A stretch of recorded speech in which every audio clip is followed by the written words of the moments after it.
Teleamazonas presenta Hora 25 con el auspicio de... ¿Qué es Uniandes en muy cortas palabras? Es familia, es calidad, es perfección.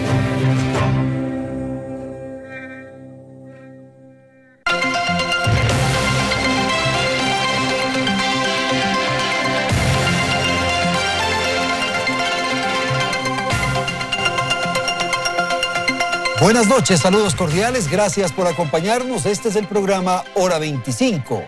Hay académicos y técnicos que sostienen que la implementación de la dolarización representó el cambio institucional más profundo en toda la historia del sistema económico del Ecuador. Hace 20 años, un porcentaje muy elevado, se habla de alrededor del 90% del funcionamiento del dinero se hacía en ese entonces en dólares. Con la medida del gobierno de Yamil Maguad, entonces se oficializó algo que ocurría de facto. Una vez transcurridos estas 2 décadas, los resultados de la medida son a todas luces positivos. Los tiempos de inflación, devaluación, especulación, rentismo, altas tasas de interés, en fin, quedaron atrás. Asistimos a un periodo sin duda de estabilidad. Los temores del momento tienen que ver con la sostenibilidad del sistema monetario vigente y la necesidad de fortalecerlo. Los riesgos se expresan en que ciertos errores, ciertas dificultades que se puedan presentar, en un momento nos conduzcan a que el dólar nos deje antes de que el país decida dejar al dólar. Pues bien, estos temas vamos a tratar en la emisión del presente programa de Hora 25. Agradezco la participación de los siguientes invitados. Está con nosotros Miguel Dávila. Él fue gerente del Banco Central del Ecuador justamente cuando se tomó esta medida. Agradezco en Guayaquil la presencia de la ingeniera Joyce de Ginata. Ella es la presidenta de la Federación Internacional Empresarial y fue una de las promotoras e impulsoras en ese momento para la toma de la decisión del tema que tratamos. Agradezco la presencia en el estudio en Quito de Rosa Matilde Guerrero, asesora actualmente de la Superintendencia de Bancos. Y gracias a Daniel Legarda, actual presidente ejecutivo de FedExport. Aquí empezamos. Belén, buenas noches. Muy buenas noches, Andrés, amigos televidentes, bienvenidos a un nuevo programa. La dolarización llegó al Ecuador hace 20 años y se convirtió en un hito económico para el país. Para muchos fue la respuesta a una severa crisis económica que iba a permitir el resurgimiento del país. Y para otros fue considerada como uno de los golpes más fuertes para la patria.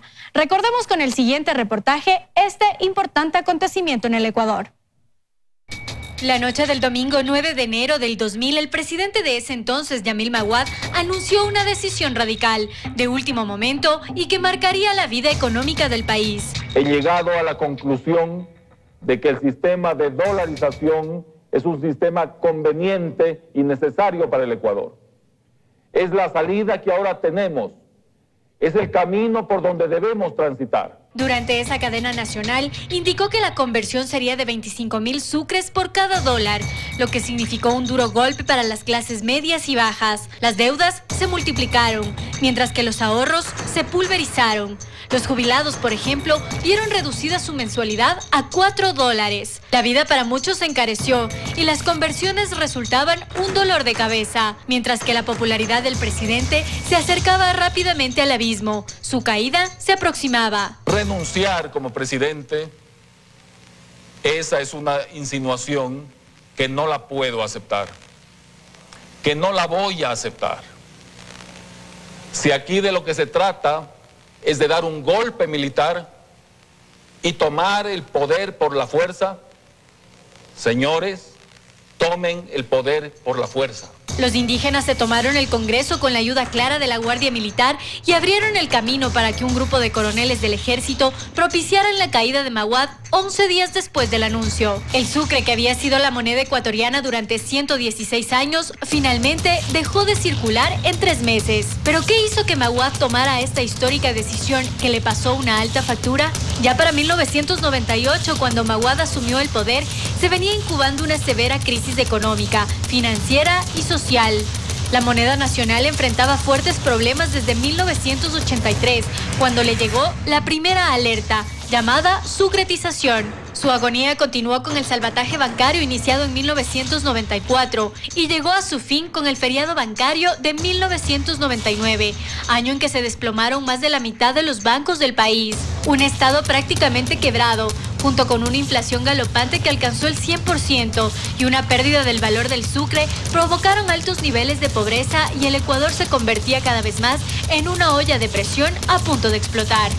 De allí que muchos aseguraban que la decisión de Maguad era imperante, pues dio estabilidad y evitó una catástrofe económica, mientras que otros la consideraron como uno de los hechos más dolorosos que ha tenido que atravesar el país. Hoy, después de 20 años, ¿qué ha significado la dolarización para el Ecuador? Es justamente esto lo que vamos a tratar en el transcurso del presente programa. Voy a dar la palabra a Miguel Dávila con una pregunta de orden general. Luego iremos a los temas más específicos y puntuales. ¿No quedaba otro remedio en ese momento? Las circunstancias de esto que acabamos de ver conducían inevitablemente a la dolarización. Buenas noches, le escuchamos. Muchas gracias, Andrés, por la invitación. Sí, efectivamente la situación a finales del 99, inicios del 2000 era extremadamente crítica. No era momento de tomar medidas tradicionales, es decir, el Banco Central, la administración del Banco Central en esos momentos proponía una salida como un típico programa de Fondo Monetario. Ya, no cabía. Probablemente íbamos a tener resultados en el mediano plazo, pero en el corto plazo la economía se iba a destruir mucho más rápido. Las medidas tipo Fondo Monetario también tienen una carga recesiva, entonces íbamos a salir luego de pasar por una recesión.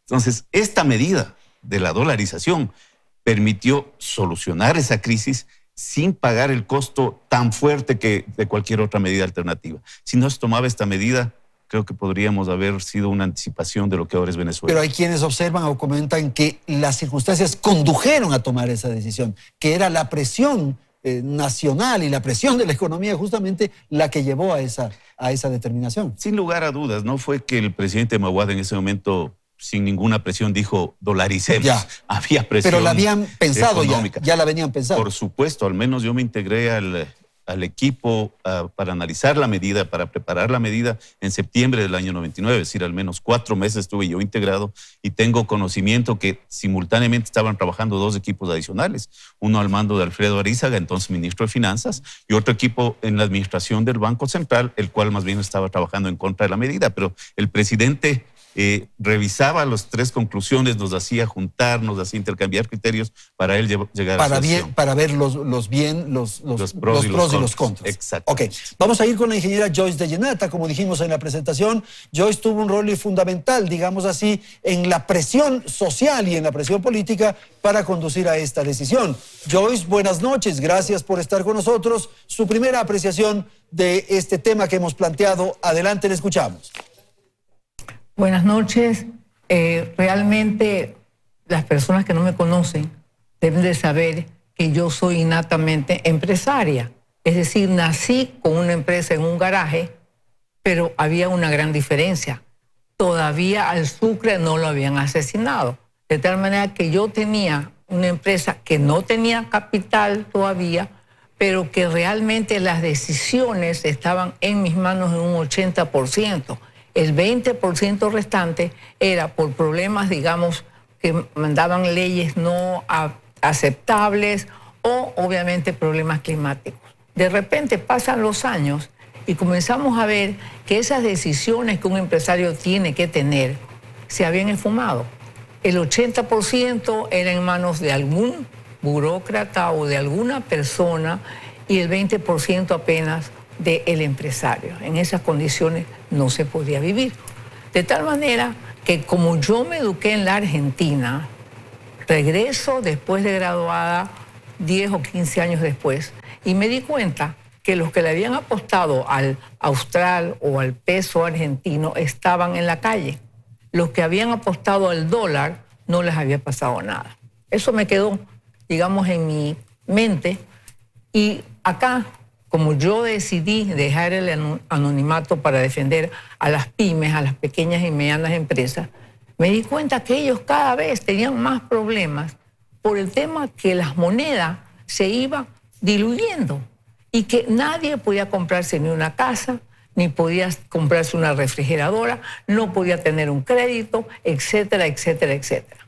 Entonces hice un programa macroeconómico que lo presenté al país en el 96. Nadie hizo nada. Y así sucesivamente, hasta que vinieron las elecciones. Y entonces dije, bueno, voy a esperar para que el que gane, ver qué es lo que va a hacer, porque tienen la varita mágica, y de ahí resolvemos. Y por eso, cuando Obama Watt se dedica 100% al problema con el Perú y la economía cero, automáticamente dije, es más de lo mismo. Entonces, en septiembre del 98, digo públicamente que lo que teníamos que hacer era descartar al Sucre, que lo habían asesinado, y dolarizar a 6.000 sucres el dólar. Por supuesto que por eso me dijeron tenía que ser mujer para ser tan idiota. ¿Cómo vamos a dejar esta moneda nuestra, etcétera, etcétera, etcétera? Pero usted sabe que uno de mis defectos o cualidades, ser necia, repetir y de saber lo que yo estoy totalmente segura, defenderlo como se debe defender. Ahí hagamos una pausa, Joyce. Ya, ahí hagamos una pausa para que sus compañeros de panel puedan también intervenir. Entonces voy a dar la palabra para nuestra siguiente invitada, que es Rosa Matilde Guerrero. Rosa Matilde, pero para llegar a esto, para estar en este momento de la historia, se habían registrado previamente una serie de circunstancias que conducían inevitablemente a esto. Buenas noches.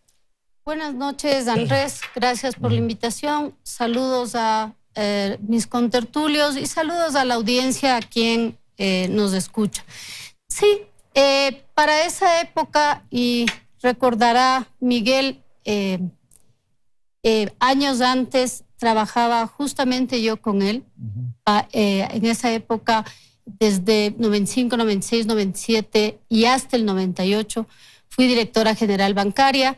Miguel llegó a ser subgerente general, me parece, y cuando fue él ya gerente general, me trasladé a la superintendencia de bancos por pedido del señor superintendente de ese entonces. Y recuerdo, porque vale la pena hacer un poco de historia, cuáles me parece que son los elementos que desembocaron en que llevan a eso. ¿No es cierto?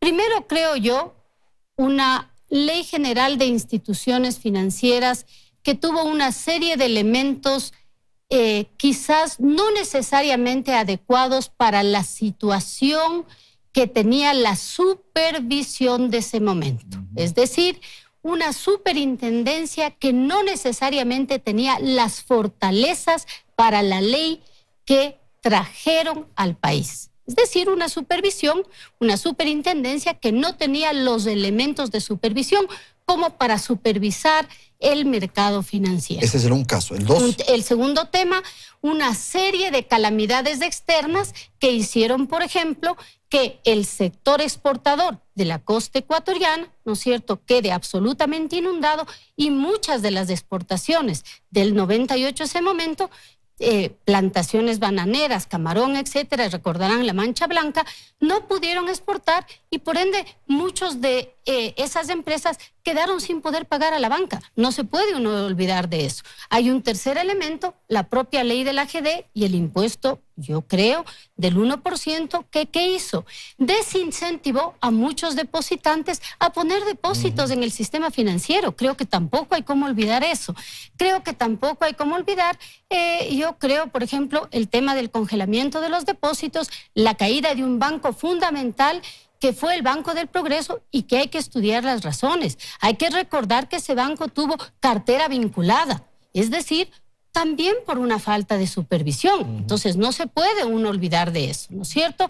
Todo el tema de la denuncia de los aportes en campaña electoral, que también ocasionó una serie de sensibilidad en la economía, ¿no es cierto? Hay un tema entonces de inflación, eso fue ocasionando una serie de sensibilidad en la economía por parte de los actores económicos, y por supuesto finalmente el tema de la moratoria de la deuda.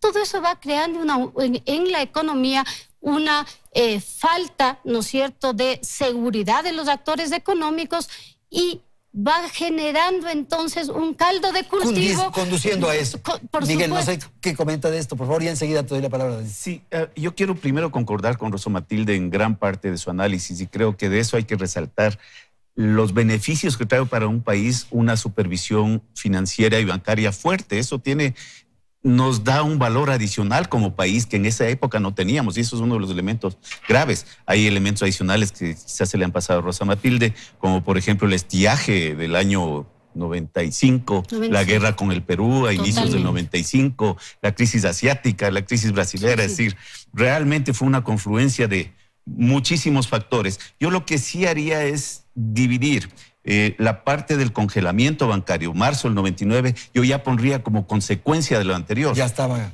Ya consecuencia Claro. de lo anterior. Y por supuesto, concuerdo contigo, también causa de lo que viene en enero del año 2000. Pero Ok. en lo fundamental estamos de acuerdo. Daniel, por favor, su apreciación desde la perspectiva del sector al que representa.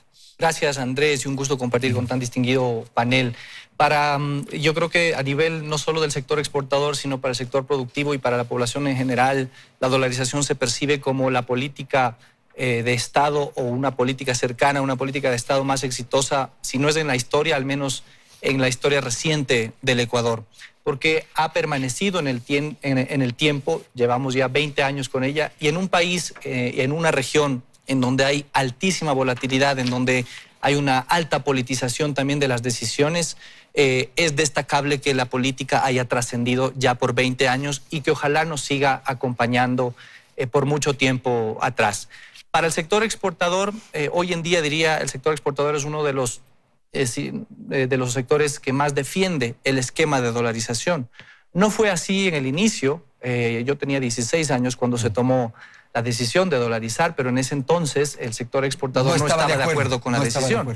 Es evidente entender esto hasta cierto punto porque había un componente de competitividad producto de la devaluación, del manejo del tipo de cambio, pero esa competitividad era una competitividad espuria, temporal, y no una competitividad dura, basada realmente, por un lado, en el esfuerzo empresarial, que siempre lo ha habido y hoy en día con más fuerza, pero también basada en políticas públicas que construyan un entorno para que se fortalezca la empresa y se fortalezca las inversiones. Yo quiero solamente mostrar aquí un gráfico que denota, En esa cámara. que denota mucho mejor la evolución de las exportaciones. Empezamos en el año 2000, acá con las exportaciones no petroleras en alrededor de 2.500 millones y terminamos el año 2019, estimamos en 13.400 millones de dólares de exportaciones, solamente hablando de las no petroleras, y ustedes pueden ver el crecimiento que se mantuvo ahí. Pero eso no obedece única y exclusivamente al tema dólar.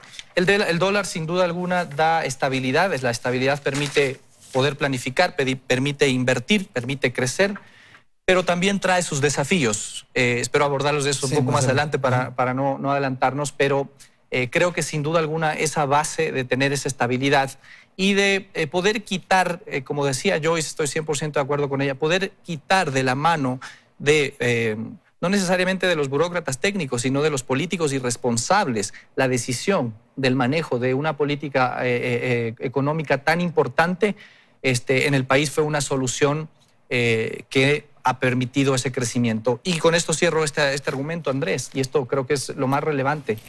Yo soy fiel creyente de que, y buena parte de mi gremio lo es también, en que si es que no tuviéramos dolarización, el país hoy en día estaría en una situación muy precaria y muy cercana, lamentablemente, a lo que está viviendo nuestros hermanos venezolanos. Enhorabuena que el dólar, en gran parte, no por única razón, pero en gran parte, ha sido un candado que ha impedido que lleguemos a esas circunstancias. Perfecto. Voy a volver con la ingeniera Joyce de Llenata en Guayaquil para preguntarle cuál cree que ha sido el elemento fundamental, sustancial, que ha permitido que el dólar contribuya a esto que han señalado sus compañeros de panel, que no seamos otra Venezuela. Por favor.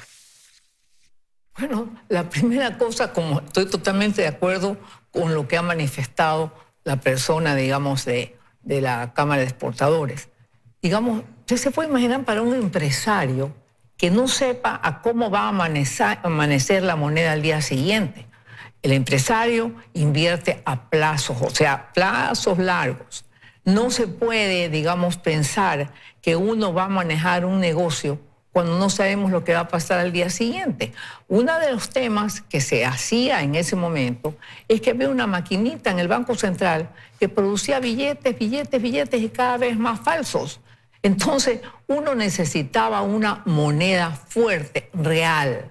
Y con esto, con la dolarización, el tema fue que Maguad se demoró mucho. Que no se sabía, sí se sabía.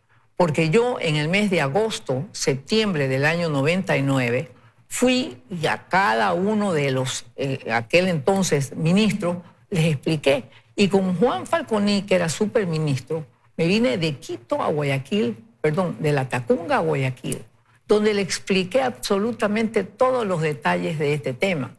Y le dije, si esto no lo hacen ya, ustedes serán pavo de reyes. Y prácticamente adiviné. Entonces, con esto, ¿qué fue lo que se hizo? Que toda esa clase media que la habían destruido con el congelamiento, que obviamente después dijo Maguad que el problema es que ya no tenían billetes. Como él no era economista, no sabía que si viene una hiperinflación, tiene que tener montones de billetes falsos para irlos entregando. Entonces, en marzo del 99, ahí es donde Maguad debió haber dolarizado. Las personas que no vivieron en esa época o que estaban demasiado chicos deben de saber que se retiraron los sucres del mercado con apenas 420 millones de dólares. Por lo tanto, se había licuado tanto, digamos, el sucre, que ya casi no valía nada. Este tema, ¿qué fue lo que hizo? El Fondo Monetario era uno de mis enemigos con el tema de la dolarización.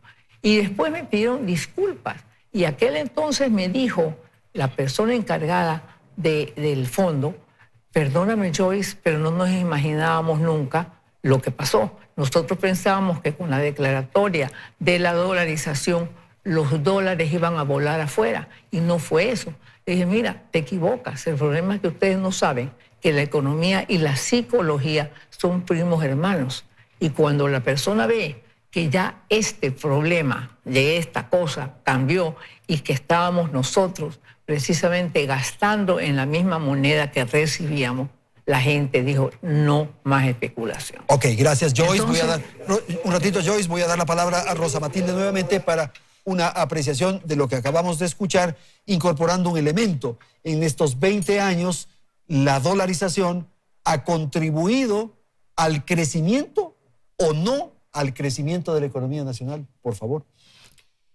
Andrés, yo creo que sobre todo la dolarización se ha convertido, y ese momento fue quizás el primer pacto social que ha tenido este país. Porque sin lugar a dudas la dolarización fue ese momento, tanto para los sectores pobres, para la clase media y para los sectores empresariales, un sí para todos. ¿Y por qué un sí para todos?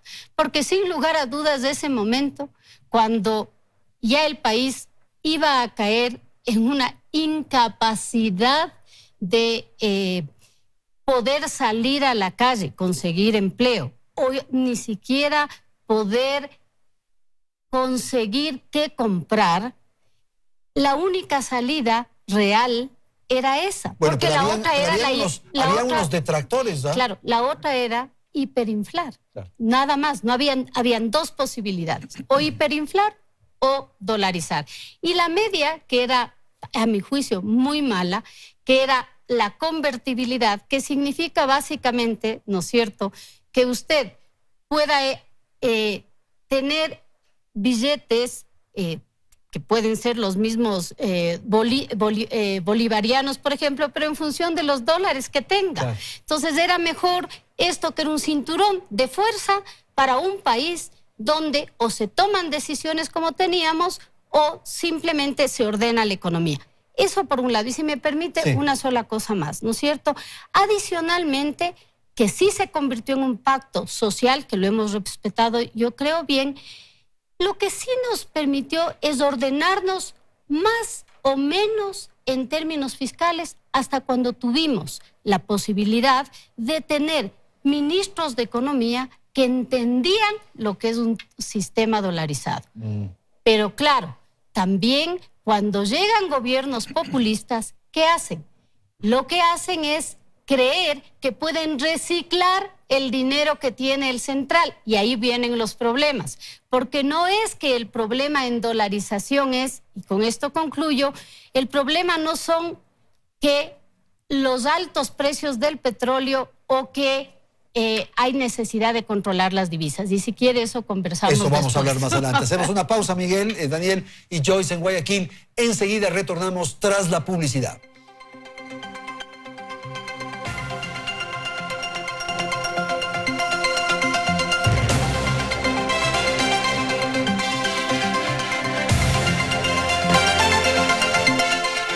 Continuamos. Como ya se había mencionado, la dolarización desde un principio y hasta el momento constituye un pacto social. Los ecuatorianos no nos ponemos de acuerdo en muchas cosas. Sin embargo, según una encuesta realizada a nivel nacional, el 85% de la ciudadanía está de acuerdo con permanecer dolarizados. Durante estas 2 décadas, la dolarización ha atravesado al menos 3 etapas, según lo explica el economista José Hidalgo, director de la Corporación para el Desarrollo, Cordes. Veamos cuáles son esas etapas.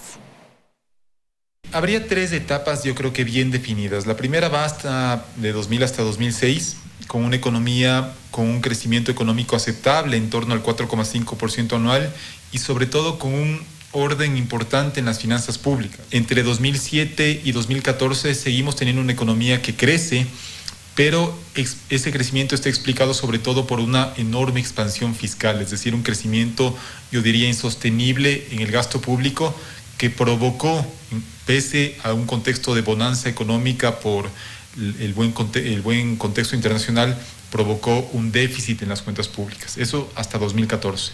Y desde 2015 en adelante, con la caída del precio del petróleo, el fortalecimiento del dólar en el mercado internacional, tenemos ya esta tercera etapa de dolarización que es la más complicada que hemos vivido hasta ahora y que se caracteriza por una economía estancada en cuanto al crecimiento, un necesario ajuste fiscal que se ha venido llevando a cabo y un dólar que se ha fortalecido frente a las monedas de los principales socios comerciales del Ecuador y por lo tanto resta competitividad al sector productivo nacional.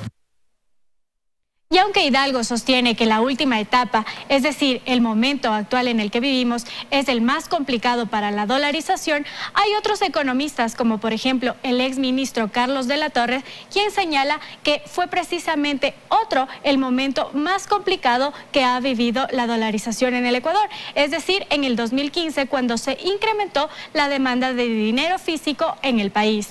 El dinero físico representa actualmente el 30% de toda la masa monetaria en el Ecuador, cifra superior a Colombia, en donde el dinero físico es del 19%, en México es del 15% y en Estados Unidos y Europa, en donde el dinero físico solo representa un 10%. Escuchamos cuál es su criterio. El mayor riesgo que tiene la dolarización es la demanda de dinero físico. Cada billete que cargamos en nuestros bolsillos tuvo que salir de las reservas internacionales del Banco Central. Y esas reservas se alimentan con flujos externos principalmente de exportaciones.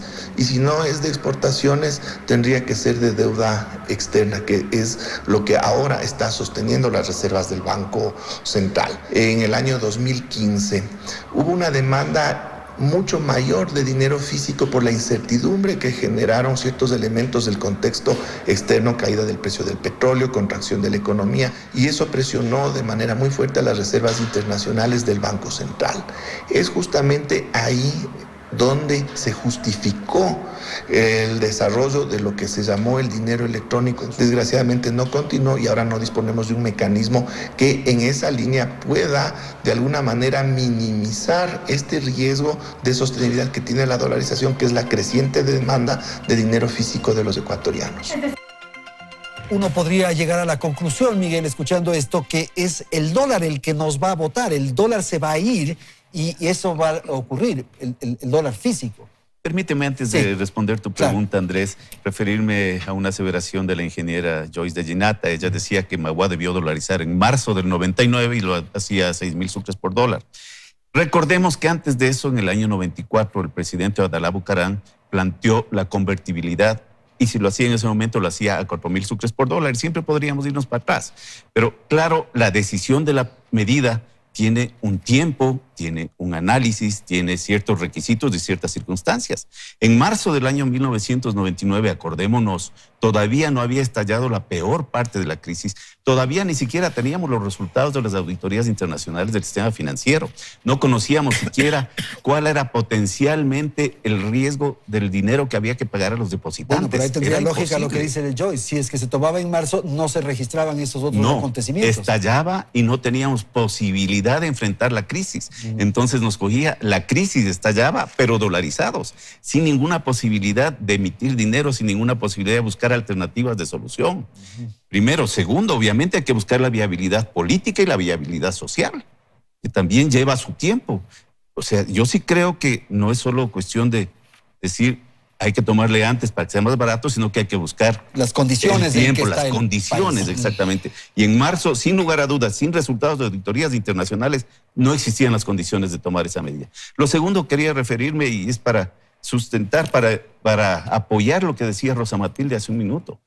En el año 2008, a finales del 28 de diciembre del año 2008, se expide la Ley de Creación de la Red de Seguridad Financiera, en la cual en una partecita ahí medio escondida, le sacan al Banco Central $1.200 millones en bonos de la AGD y le autorizan al Banco Central a hacer operaciones de inversión doméstica, con lo cual le dan una facultad de crear dinero, de crear dólares al Banco Central, y le generan un hueco que en algún momento cercano llegó a ser de $8.000 millones, que ahora el país, la economía, de alguna manera tiene que solucionar. Yo sé que no se lo puede hacer inmediatamente, pero en el tiempo vamos a tener que hacerlo, porque ese hueco está ahí y es un hueco que amenaza a la economía nacional.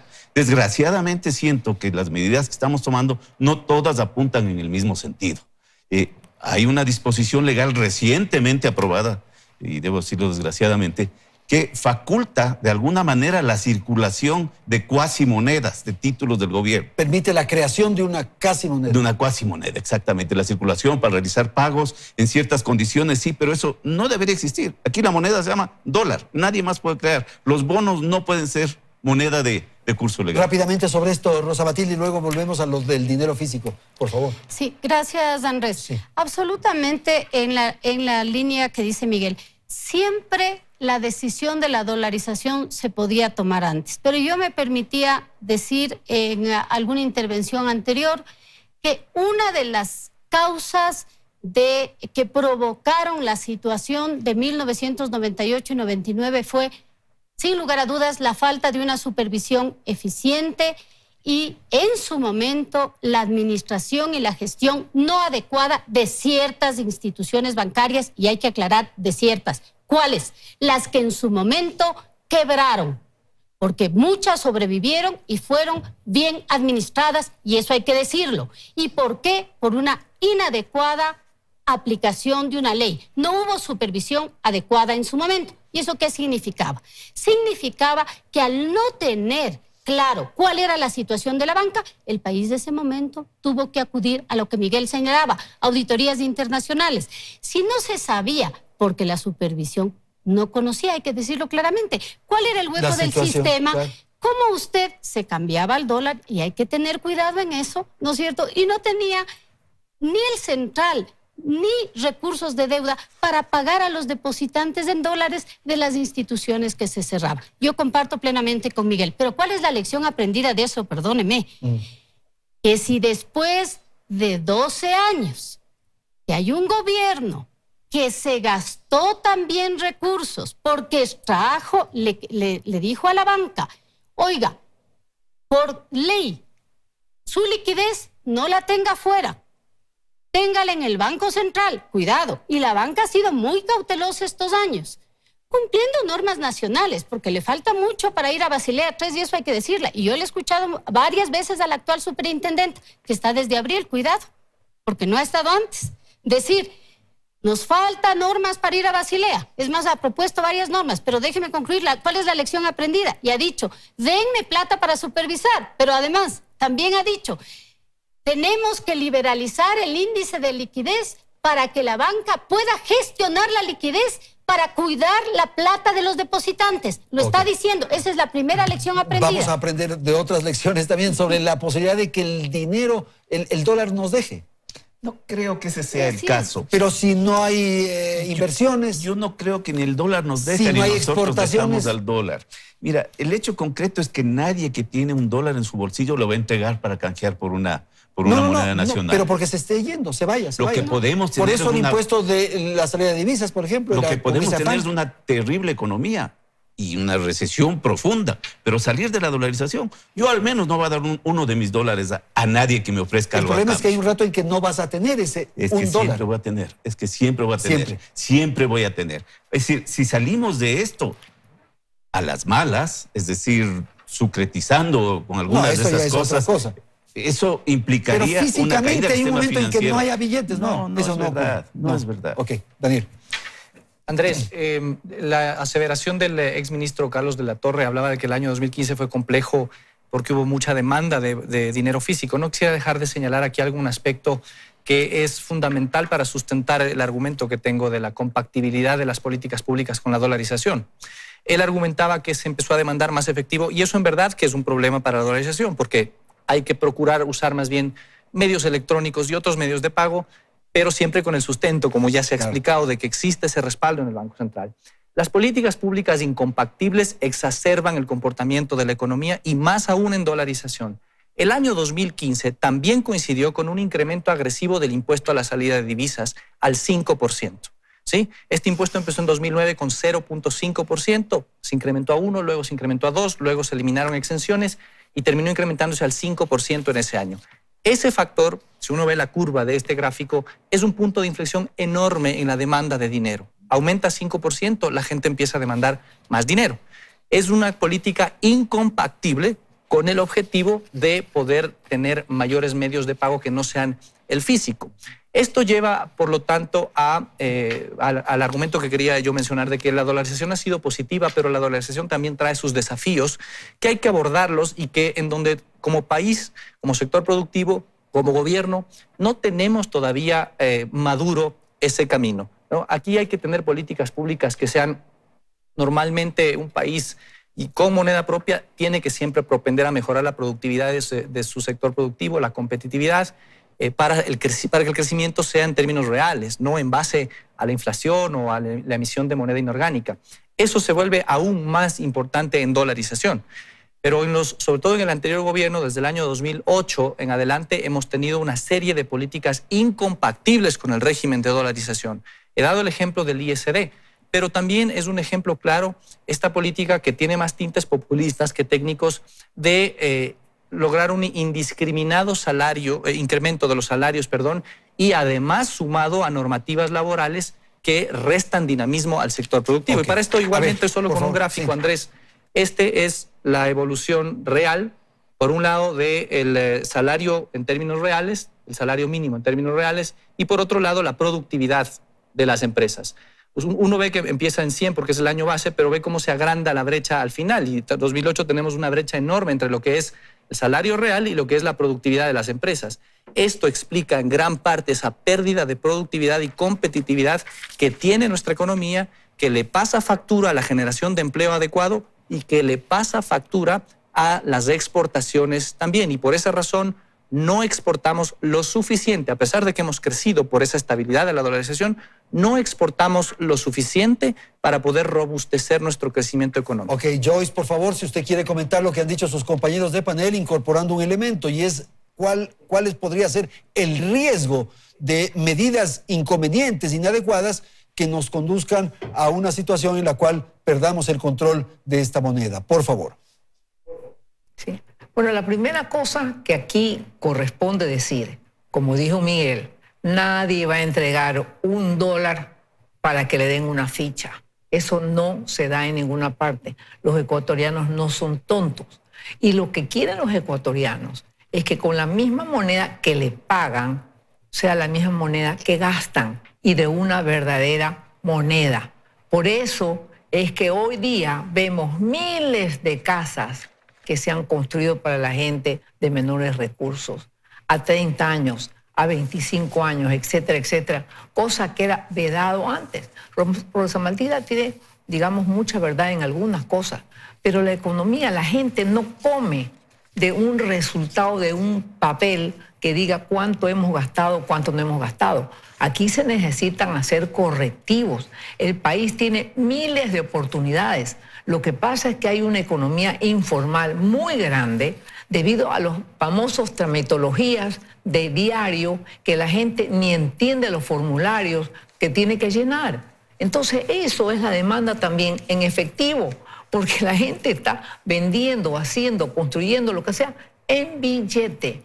Y eso se corregiría si realmente se hace un proceso de trámites normales, sencillos, que pueda una persona llenarlos y que le dé beneficios en otra forma a través de las obras que se hagan. No se puede tratar de extraer del bolsillo de la gente plata para poder dedicarme a la farra. Eso no va. No puede uno hacer eso. Tiene además, y esto es un tema que tengo obsesivo, si estamos en dólar, ¿por qué no ponemos las cuentas en el internet para que cada ecuatoriano entre y vea en dónde se está gastando su plata? Que cada ministerio diga quincenalmente dónde ha entregado, qué es lo que ha hecho y comparar si esto está sobrevalorado o qué. ¿Dónde se han robado esto o qué? Cosa que no se podía hacer con el Sucre, porque lógicamente atrancaban los balances públicos y después de un año era bien difícil con todas las evaluaciones poder ver dónde se había llevado la plata. De tal manera que el empresario, este país es un país de empresarios, la gente tiene que volver a soñar, tiene que tener ideas, pero con las reglas claras. No puede ser un enjambre de cosas que están llevando cada vez a la informalidad mayor. Por lo tanto, yo sí creo que tenemos que aquí tener un discurso precisamente de el ecuatoriano para sacarlo de ser un mero habitante a ser ciudadano. Eso significa poder nosotros tener el derecho de tener las cosas limpiamente más que otras. Ok, Miguel, la posibilidad del dinero electrónico se habló durante mucho tiempo y se ha estado haciendo una serie de acciones con el propósito de implementar. Claro, porque esto va a evitar tener el dinero físico. ¿Puede funcionar? Hacia allá tenemos que ir. Todas las economías van hacia el dinero electrónico. El problema es que la forma que lo planteó el gobierno del presidente Correa era monopolizar la capacidad de emisión de dinero electrónico en el Banco Central y sin necesidad que exista respaldo en dólares. Entonces lo que iba a hacer claramente es una nueva forma de emisión monetaria a través de dinero electrónico. Entonces íbamos a salir de la dolarización de una manera mala, muy mala. Ventajosamente el dólar tiene tanto acervo entre nuestra gente, entre los ecuatorianos, que no nos dejamos y creo que fue un gran triunfo. ¿Y cuál es el riesgo de esta decisión que se habría adoptado, que se habría incorporado en la legislación, mediante la cual se puede crear una moneda, una cuasi moneda, que fue lo que tú dijiste? Estoy seguro que los que tenemos más años vamos a clarito identificar el problema cuando nos recordamos la palabra patacones. En Argentina empezaron a circular los bonos con los cuales el Estado pagaba ciertos gastos y quien recibía ese bono pagaba con eso la leche, el arroz, el azúcar, y era una moneda paralela que finalmente podía emitir de nuevo el gobierno sin ningún límite. Entonces nosotros abandonaríamos la dolarización si llegamos a esa exageración de emitir los bonos y le damos el carácter de medio de pago. Ok, Rosa Matilde. Sí, yo completamente de acuerdo con lo que acaba de decir Joyce, y quería precisar algo. En dolarización es fundamental mejorar la productividad, y esto significa ser más competitivos y tendremos un mejor sector exportador. Y para eso, sin lugar a dudas, tenemos que ser más innovativos y el sector público reducir toda la tramitología. ¿Para qué? Rosa Matilde, para entender esto, ¿cuál es el combustible, cuál es la gasolina para que la dolarización funcione? Yo creo ¿Solo que las exportaciones, las inversiones? Generar las condiciones para que en general el sector empresarial tenga mejor capacidad para competir y sea más productivo. ¿Cómo puede ser el sector exportador y el sector real de la economía más productivo si tiene en general los recursos de la producción, que son capital humano y todos sus recursos productivos, llegan y tiene a mejores precios o precios competitivos. Y eso no quiere decir ir contra los trabajadores, pero que los costos de producción sean mejores. Es decir, si usted puede contratar a un asalariado por horas o que los costos de despido sean mejores, eso le conviene al sector exportador, pero también a los otros sectores, pero incluso al sector del gobierno, porque yo le puedo contratar a una ama de casa para que trabaje con el sector público a un mejor salario. Eso yo creo que en general mejora la productividad y seremos competitivos con los productos que ofrecen, por ejemplo, en el Perú, pero no solamente a los grandes exportadores, a los campesinos de la provincia del Chimborazo, porque en lugar de que reciban papas del Perú, que llegan más baratas, mis colegas campesinos del sector de Chimborazo que producen papas van a poder vender las papas más baratas. No somos fabricantes de los billetes, entonces la única manera de atraer eso... Perdóneme, solo quiero dar un datito, porque... el amigo exministro de Finanzas decía, la demanda de dólares nos iba a acabar y por eso el anterior gobierno, del cual él también fue parte, Carlitos, decía, por eso se tuvo que tomar dos medidas. La una, poner el ISD, el impuesto a la salida de capitales, que más bien fue un impuesto a la entrada, ¿no es cierto? Porque no vinieron los capitales ni vinieron los depósitos. Y yo tengo aquí una medida. Mire, la balanza de pagos en el país siempre en general ha sido deficitaria, ¿no es cierto? Deficitaria más o menos en 4.800 millones por ahí los últimos años. Ok, el dinero en circulación, los dólares que los ecuatorianos tenemos, lo que se llama M2, ¿sí? Con los depósitos, para ser simple para los que nos escuchan, son 36.614 millones. 23.614 millones. O sea, la cantidad de dinero que tenemos, más o menos con depósitos, es muy superior a eso. ¿Qué quiere decir eso?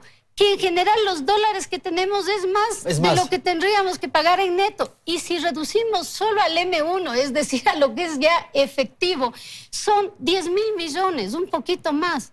Es decir, lo que acabamos de mencionar y mencionaba Miguel de una forma y Joyce de una forma más simple, los ecuatorianos no vamos a entregar el dólar. Okay, tengo que ir a la pausa. Se acabará porque no, se acabará solo por una decisión política, no por un pacto social. Okay. Volvemos en un instante, vamos a la publicidad.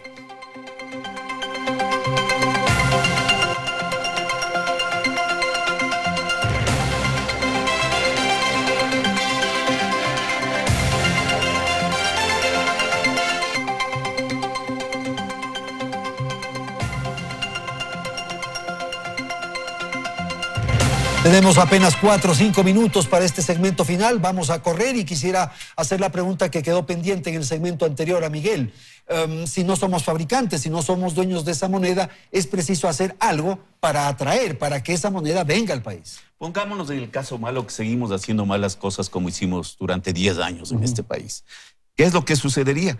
No necesariamente salimos de la dolarización, no generamos ingresos de divisas y nos quedamos con los dólares que han quedado aquí atrapados. Supongamos ponemos un ISD del 20%, por lo tanto ya no difícil salir, tampoco entran. Bueno, con eso que hemos quedado aquí, con eso vamos a vivir per secula seculorum.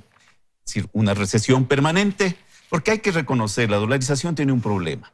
La dolarización resta flexibilidad al manejo económico. Y cualquier problema económico se refleja ya no en el sector monetario, en el cambiario, se refleja en el sector real. Desempleo, reducción de riqueza, y eso es lo que pasaría si no hacemos algo, si no tomamos las medidas para atraer inversión. Yo recuerdo tanto y me llamó tanto la atención en ese gobierno de los 10 años cuando un ministro decía que la inversión extranjera es mala porque los inversionistas se llevan más en utilidades de lo que trajeron, sin darse cuenta que cuando llega la inversión genera empleo, genera trabajo, genera exportaciones. Y claro, después se llevan su utilidad, por supuesto, pero lo importante es lo que ha generado en el camino. Entonces, hay que atraer inversión extranjera, hay que generar las condiciones de seguridad jurídica, hay que generar las condiciones de exportación y de relaciones internacionales. Eso es lo que hay que hacer, eso es nuestro seguro para seguir viviendo en dolarización, pero bien, no seguir viviendo en dolarización mal. Daniel, por favor, lo más rapidito, que estoy sobre el tiempo. Andrés, la dolarización, primero que se cuida sola, pero evidentemente, como dice Miguel, no tiene que tener, no se debe implementar medidas que vayan en contra de esto. Para fomentar la dolarización hay 4 formas de traer divisas al país. La una es vía exportaciones, la otra es vía inversión extranjera, la otra es vía deuda y la otra son con remesas de trabajadores en el exterior. Las dos últimas tienen limitaciones por evidentes razones. Por lo tanto, el país debe entender, porque todavía no lo ha comprendido, que es fundamental ser mucho más agresivo para sostener la dolarización y el crecimiento, trabajar más agresivamente en la promoción de exportaciones no petroleras y en la inversión extranjera directa. Para ello necesitamos implementar políticas públicas que sean compatibles con la dolarización y que fomenten la exportación. Ejemplo de esto, apertura comercial. Necesitamos mejores condiciones de apertura comercial en el mundo. Necesitamos mejores condiciones internas para mejorar la productividad. Lo de salarios, perdón, la reforma laboral es muy importante porque es además un problema que es dos caras de la misma moneda. Por el un lado, tenemos un problema muy grave de productividad en la empresa porque nuestras jornadas laborales, nuestro esquema laboral no permite que se adapten a la realidad del sector agrícola, del sector industrial, del sector de turismo, del sector de servicios. Y por otro lado, no se está generando el empleo que necesita la gente y que demanda en ciertos horarios especiales y que podría estar dispuesta a trabajar 4 horas al día, etc. Por lo tanto, es fundamental empezar por casa para mejorar esa competitividad y sostener la dolarización con crecimiento económico a través de esas políticas. Gracias, Daniel. Vamos con Joyce de Ginata. Por favor, su intervención final, lo más corto. Bueno, estoy totalmente de acuerdo que las exportaciones es una de las vías. Exportar, por un lado. La segunda cosa, el turismo. Este país está borrado afuera. No tiene montones de cosas que son fáciles de dar para que ese turismo crezca. No de mochileros, de personas que quieren conocer a este país. Eso da dólares y da mucho, pero mucho empleo. Es decir, ver la redistribución de los ingresos, no a través de decir los ricos y los no sé qué. Aquí no hay ricos, aquí hay ecuatorianos. Tenemos que salir de ser meros habitantes a ciudadanos, darle la oportunidad para que brillen ellos a través de reglas claras, sencillas y punto. Y esto es lo que yo creo que se necesita, porque ahora sí nos pueden, digamos, podemos tener la fortaleza del dólar, no nos pueden engañar. Y aquí no es cuestión de ver cómo hacemos más papelitos o más cosas para poder tener más liquidez, digamos, burda, y poder seguir gastando. Y no nos importan lo demás. Y seguiremos con un verdadero sector informal mientras eso suceda. Perfecto, muchas gracias, Joyce. Rosa Matilde, su intervención final. Gracias. Mantener la dolarización efectivamente lo que significa es atraer los dólares, no evitar que salgan. Estabilidad jurídica en todos los sectores, pero fundamentalmente en el sector financiero, para fortalecerlo, porque ya no existe un prestamista de última instancia. Por tanto, necesitamos que venga la banca internacional e ir hacia mejores parámetros, fortalecer la ley del sector financiero y la supervisión bancaria. Eso es fundamental. Viene la banca internacional, vendrán más recursos, habrá competitividad, bajarán las tasas de interés, habrán nuevos productos financieros, mayor crédito. Y por otro lado, fortalecer la competitividad y la productividad, mejorando los factores productivos, entre esos mejorando justamente el mercado laboral, integrando al mercado laboral fundamentalmente el sector de los informales a través de una mejor ley que les incluya. Muchísimas gracias a Miguel Dávila, Joyce de Ginata, Rosa Matilde Guerrero y Daniel Legarda. Gracias a la audiencia, felicidades, hasta la próxima semana.